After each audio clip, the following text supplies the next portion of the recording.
Welcome back to Medical Essentials Plus, where we break down complex medical concepts into easy-to-understand lessons. Today, we're tackling one of the most fundamental skills in radiology and clinical medicine, chest X-ray interpretation using the ABCDEF approach. Whether you're a student or a healthcare professional looking to refine your skills, this method will help you analyze chest X-rays systematically and confidently. Let's dive in. Before we begin, all chest X-rays and notes featured in this overview can be found in our Chest X-ray Interpretation Study Guide and our Must-Know Chest X-ray Hyperlinked PDF guides available in our digital store. These notes are interactive and a fun way to study and improve your chest X-ray interpretation skills. They improve recall and confidence in core concepts. Links are in the description. Also find free digital downloads and study guides to help you master anatomy and physiology. Before we break down the ABCDEF approach, let's quickly review what a normal chest X-ray should look like, the technique used to produce an adequate film, and who the X-rays belong to. Before interpretation begins, one should always determine identification by asking these 5 questions: who, what, where, when, and why. When presented with a chest X-ray, we ask, who is this person, by determining first and last name, the date of birth and age, sex, etc. What type of study? Whether it's a PA, AP, or lateral chest X-ray film. Where was this study done? In the emergency department, routine checkup of a clinic setting. When was this X-ray made? By establishing the date of the study. Determine if it is a new film and could it be compared with previous films? Why was this study done? By presenting clinical history, associated signs and symptoms that may suggest a reason for requesting the study. After the process of identification, proceed to evaluate the quality and technique used to produce film. This determines if the chest X-ray is adequate for interpretation. There are 4 different characteristics you should take into account. Evaluate the position, rotation, inspiration, and the exposure. The first step in evaluating quality of the X-ray is to consider position. The position indicates the direction of the X-ray signal, how it impacts the subject, and how they are projected onto the plate. When we talk about chest X-ray in relation to position, there are 3 main types. Anteroposterior, or AP, chest X-ray.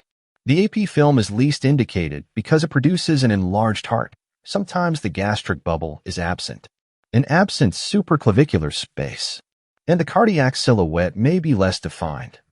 Another type is the postanterior, or PA. This is the standard chest X-ray and the most indicated study. It is preferred over the AP film because it produces a normal-sized heart with a well-defined heart silhouette and edges. The gastric bubble is visible, and the supraclavicular space is more visible. Sometimes a lateral view or lateral chest X-ray is done in conjunction with a postanterior X-ray. It provides a 2-dimensional representation of a 3-dimensional structure, which means we need a systematic approach to avoid missing critical findings. Chest X-rays come in different views to provide a comprehensive assessment of the chest. There are other X-ray projections such as a lateral decubitus view, right and left anterior oblique view, expiratory view, just to name a few. However, these types of chest X-rays are done in specific situations. In this tutorial, we will focus on the standard and most requested projection, the posteroanterior, or PA view. Rotation. To determine the degree of rotation, the symmetry and length of both clavicles are assessed. Here are the clavicles, whose proximal ends are equidistant from the midline, represented by the spinous process of the thoracic vertebra. It is measured from the distance between the spinous process and the proximal head of each clavicle. A rotated study would give us false findings. Inspiration. The level of inspiration is assessed from the position of the diaphragm, which should be found at the level of the anterior costal arches 5 to 6 or the level 8 to 10 posterior costal arches. In this case, inspiration is adequate for evaluation. Result of poor inspiration makes the heart appear larger, may give the appearance of basal shadowing, and causes the trachea to appear to be deviated to the right. Exposure or penetration refers to the proportion of light, shadow, and contrast of the image. An adequately penetrated film shows the vertebral bodies behind the cardiac silhouette should be barely visible, and the lung components and great vessels should be visualized. In an overexposed X-ray, a reduced lung pattern is observed. It may be the result of rotation, pneumothorax, COPD, or chronic obstructive pulmonary disease, bully or mastectomy. Meanwhile, an underexposed film observed as too white might result from rotation, poor inspiratory effort, lobar collapse, pleural effusion, post-op bleeding, lobectomy, or pneumonectomy. Now let's break down the ABCDEF approach to chest X-ray interpretation. This method ensures a structured and systematic approach to reading any chest X-ray, prevents the omission of important findings. The letter A stands for airway. When assessing airway, the structures assessed are the trachea. The trachea should be central in position, visualized in the midline and in front of the spinous processes. When evaluating airway, ask the following questions. Is it midline? Are there any significant deviation? We should also identify and assess the right and left main bronchi. It's important to note that the right bronchus is wider, shorter, and vertical, and hence is more prone to aspiration of foreign objects. Check for signs of obstruction or foreign bodies in each main bronchi. The carina. The carina and angle of bifurcation should be less than 100 degrees, or around 60 to 75 degrees. Here is an example of deviation of the trachea to the right and away from the midline due to a pleural effusion. B represents the bones. Here you're looking for fractures, osteoblastic or osteolytic lesions, and other bone disorders. Assessing the continuity and integrity of the clavicles, scapulae, and shoulder girdle, the head of both humerus, the vertebrae, and the anterior and posterior costal arches. At least be familiar with a number of these. You have to count them. It should be between 8 and 10 displayed. The anterior ribs are more diagonal. The posterior arches are horizontal in orientation. The letter C evaluates the cardiac silhouette. Oriented to the left lung field, the heart has several borders. To assess changes in the cardiac silhouettes and main vessels, these borders must be identified. The following are visualized: the border of the right atrium, the left ventricle, the pulmonary trunk, the aortic arch, and the superior vena cava. These borders must be sharp, and blurring may indicate pathologies like consolidation or pericardial effusion. Any widening of the aortic arch and mediastinum could suggest an aortic aneurysm or mass. Additionally, the cardiothoracic ratio is assessed in this step. Here, the dimensions of the heart are also valued. The heart should be less than 50% of the thoracic width in a PA view. The cardiothoracic ratio, CTR, is calculated using the formula. CTR equals A plus B divided by C, where A plus B is the transverse cardiac diameter divided by the transverse thoracic diameter. In this case, let's assume that A equals 2 centimeters, B equals 4 centimeters, and C equals 14 centimeters. To calculate the CTR, substitute each value into the equation to get your answer. Let us know your answer in the comments.